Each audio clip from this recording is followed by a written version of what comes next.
సాగర్, మనం కట్టిన శ్రీశైలం, మనం కట్టిన శ్రీరామ్ సాగర్, మనం కట్టిన భీమా, కోయిల్ సాగర్, నెట్టెంపాడు, సీతారామ సాగర్, ఇందిరా సాగర్ లాంటి ప్రాజెక్టులు, జూరాల ప్రాజెక్టులు ఆనాడు మనం కట్టినాం కాబట్టే ఈరోజు దేశంలోనే అత్యధికంగా వరిని పండించే రాష్ట్రంగా మనం రాణించినాం.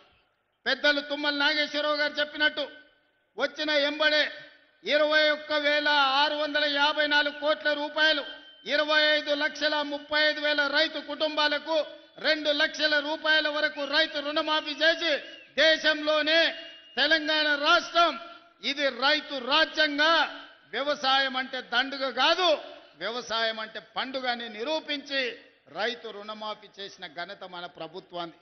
ఇవాళ రైతు భరోసా ద్వారా 9 రోజుల్లో 9,000 కోట్లు 70 లక్షల పైగా రైతుల ఖాతాలలో 9 రోజుల్లో 9,000 కోట్లేసి రైతులను రాజులను చేయాలన్న ఆలోచన ఈరోజు కాంగ్రెస్ పార్టీ చేస్తుంది. దాదాపుగా కాంగ్రెస్ పార్టీ అధికారంలోకి వచ్చిన తర్వాత 1,04,000 కోట్ల రూపాయలు రైతుల కోసం వ్యవసాయం మీద మనం ఖర్చు పెట్టడం జరిగింది. అదేవిధంగా ఇక్కడ మా అక్కలు మా ఆడబిడ్డలు ఉన్నారు. అక్కలు పండుగ నాడు అమ్మగారింటికి పోవాలన్నా లేకపోతే అమ్మవారిని దర్శించుకోవాలన్నా ఇంటి ఆయనను కన్న కొడుకునో కిరాయి పైసలు అడిగే పరిస్థితి. అందుకే మా ఆడబిడ్డలు అమ్మవారిని దర్శించుకోవాలన్నా లేకపోతే అమ్మను పోయి చూడాలన్నా ఆర్టీసీ బస్సులో ఇవాళ ఉచిత ప్రయాణం ఇచ్చినాం. 8,000 కోట్ల రూపాయలు ఉచిత ప్రయాణం కోసం ఖర్చు పెట్టినాం. దానికి మీ అభిమాన నాయకుడు ఇక్కడి శాసనసభ్యుడే పొన్నం ప్రభాకర్ గారి మంత్రివర్గంలో ఈరోజు ఆడబిడ్డలకు ఉచితంగా బస్సు ప్రయాణం. అందరూ అనుకుంటుండొచ్చు మా అక్కలు ఉచిత బస్సులనే తిరుగుతున్నారని. ఉచిత బస్సులో తిరగడం కాదు, మా అక్కలకు 1000 బస్సుల యజమానులను చేసినాం. ఇవాళ స్వయం సహాయక సంఘాలు బస్సులు కొని ఆర్టీసీకి కిరాయి పెట్టి వందలాది బస్సులకు ఇవాళ మా ఆడబిడ్డలు యజమానులు అయ్యారు. అదాని అంబానీలు ఉత్పత్తి చేసే సోలార్ పవర్ ప్లాంట్లు ఈరోజు మా ఆడబిడ్డలకు ఇచ్చినాం. ఇదే కాదు, అడిగిన వాళ్ళందరికీ రేషన్ కార్డులు ఇచ్చినాం. ఆయల్ల ప్రభుత్వంలో రేషన్ కార్డు కావాలంటే అదో పెద్ద పైరవి, దొర గడి ముందల చేతులు కట్టుకొని నిలబడాల్సిన పరిస్థితి.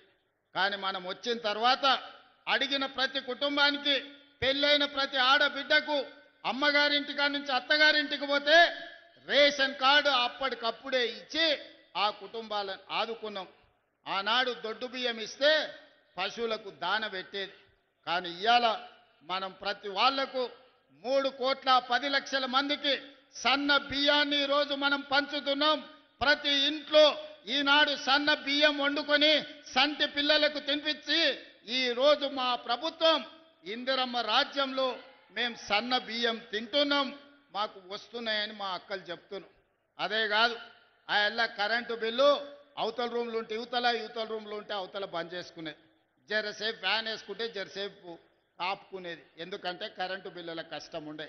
అందుకే ఇవాళ పేదవాళ్ళు ప్రశాంతంగా ఉండాలి అనంటే ప్రతి పేదవాడి ఇంటిలో వెలుగులు నిండాలి అని ఈరోజు 200 యూనిట్ల వరకు ప్రతి పేదవాడి కుటుంబంలో దాదాపుగా 50 లక్షల కుటుంబాలకు 200 యూనిట్లు ఈనాడు ఉచితంగా కరెంట్ ఇస్తున్నాం. ఇదే కాదు, ఇల్లు లేని వాళ్లకు ఇల్లు ఇవ్వాలని ఇందిరమ్మ ఇండ్లు ఇప్పటికే 4.5 లక్షల ఇండ్లు మంజూరు చేసినాం. 22,500 కోట్ల రూపాయలు ఈరోజు పేదల ఇండ్లకు ఖర్చు పెడుతున్నాం. ప్రతి గ్రామాన ఇవాళ ఇందిరమ్మ ఇండ్లు నిర్మించుకుంటున్నారు పేదవాళ్ళు. అందుకే ఈనాడు ఆడబిడ్డల మంచి కోసం, రైతుల మేలు కోసం, నిరుద్యోగ యువత యొక్క భవిష్యత్తు కోసం తెలంగాణ రాష్ట్రాన్ని అభివృద్ధి పదం వైపు నడిపించుకుంటున్నాం. అందుకే 2 సంవత్సరాలు పూర్తి చేసుకుంటున్న సంబరాలు చేసినాం. ఈరోజు ఒక్క మాట అడగదలుచుకున్న ఉస్నాబాద్ నియోజకవర్గ ప్రజల్ని. ఒక పక్కన గజ్వేల్ ఉంది మీకు, ఇంకో పక్కన సిరిసిల్ల ఉంది, ఆ పక్కన సిద్దిపేట ఉంది. ఈ 3 నియోజకవర్గాలల్లో దేవుళ్ళు ఏమైనా పరిపాలిస్తుర్రా?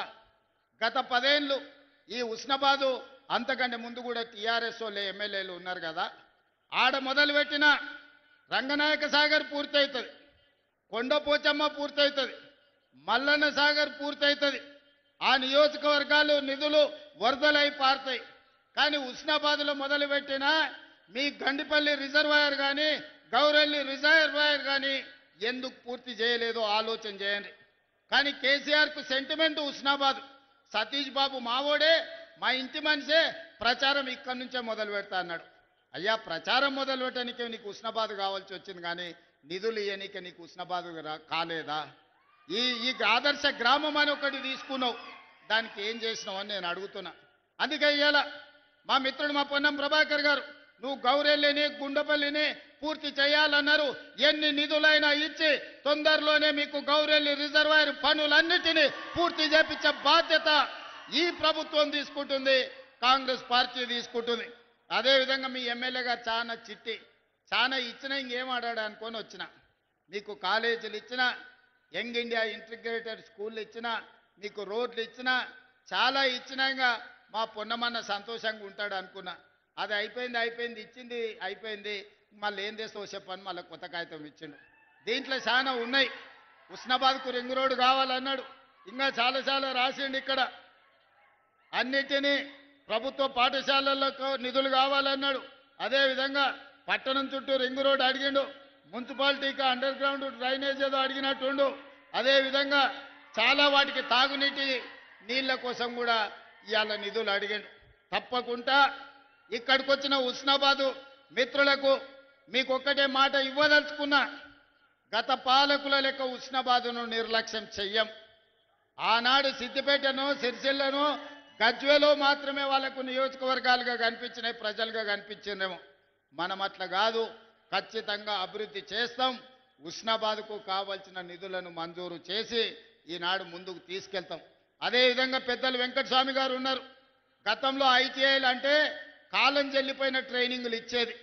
ఆడ డీజిల్ కార్ మెకానిక్ ఇస్తే ఆ డీజిల్ అంబాసిడర్ కారు షెడ్డుకు పోయింది. పిల్లగాడు చదువు నేర్చుకున్నా రిపేర్ చేయనికే కారు లేదు, పోయి ఫామ్ హౌస్ల అంబాసిడర్ కార్కు రిపేర్ చేయాలి. ఇవాళ ఆడి కార్లు, బిఎండబ్ల్యూలు, బెంజ్ కార్లు వచ్చినాయి.